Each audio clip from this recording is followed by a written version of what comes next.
السلام علیکم ورحمۃ اللہ وبرکاتہ۔ دوستو، آپ حضرات کی خدمت میں ایک ایمان افروز واقعہ، یعنی ایمان کو تازہ کرنے والا واقعہ، ایک صحابی کا واقعہ پیش کیا جا رہا ہے۔ اللہ تمام سننے والے دیکھنے والوں کو اللہ جزائے خیر عطا فرمائے، اس کو زیادہ سے زیادہ اور لوگوں کو بھی پہنچائے تاکہ دوسرے لوگ بھی فائدہ حاصل کر سکیں۔ دوستو، واقعہ یہ ہے کہ جب احد کا میدان سجا ہوا تھا، صحابہ تیار تھے احد کے میدان میں، ایک صحابی جن کا نام عمرو بن جموح رضی اللہ عنہ بتایا جاتا ہے، وہ پیر سے معذور تھے، یعنی ان کا ایک پیر کٹا ہوا تھا، لنگڑا پن تھا پیر میں۔ وہ اللہ کے رسول صلی اللہ علیہ وسلم کے پاس آ کر درخواست کرتے ہیں، اے اللہ کے رسول، میں بھی احد کے میدان میں احد کے لیے جانا چاہتا ہوں، آپ مجھے بھی جنگ میں شریک کر لیں۔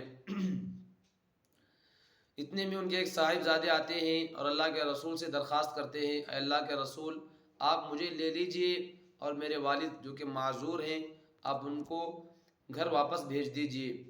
ادھر تمام صحابہ پوری تیاری کے ساتھ جمع ہو چکے تھے۔ وہ عمرو بن جموح معذور صحابی کہتے ہیں، اللہ کے رسول، یہ کیسی غیرت کی بات ہے کہ میرے صاحبزادے، میرے لڑکے تو وہ جنگ میں جائیں اور میں گھر واپس چلے جاؤں، میری غیرت اس کو گوارا نہیں کرتی، اے اللہ کے رسول، آپ مجھے کیسے بھی قبول کر لیجئے۔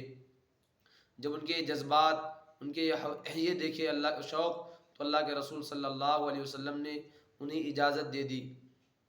وہ صحابی دیگر صحابہ کے ساتھ احد میں گئے اور دشمنوں کا مقابلہ کرتے رہے، اور اسی دوران وہ شہید ہو جاتے ہیں۔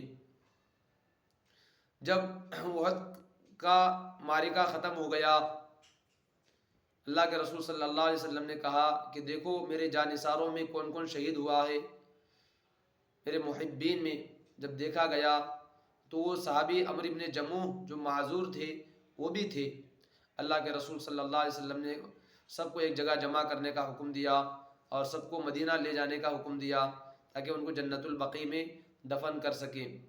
چنانچہ سب صحابہ کی لاشوں کو جمع کیا گیا، اسی طرح اس صحابی کی لاش کو بھی جمع کیا گیا اور مدینے کی طرف لے جانے لگے۔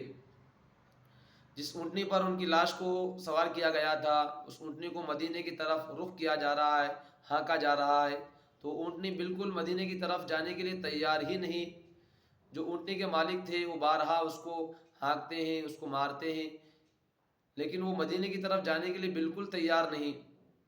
اللہ کے رسول صلی اللہ علیہ وسلم نے پھر ان کے گھر والوں سے رابطہ کیا اور پوچھا کہ انہوں نے احد کے لیے نکلتے وقت کچھ دعا وغیرہ کی تھی، تو ان کے گھر میں ان کی اہلیہ نے بتایا کہ اللہ کے رسول، وہ جاتے وقت ایک دعا کی تھی اللہ سے، اللہم لا تردنی الی اہلی حیا او میتا، اے اللہ آپ مجھے میرے اہل کی طرف واپس نہ لوٹانا، چاہے میں زندہ رہوں چاہے میں مر جاؤں۔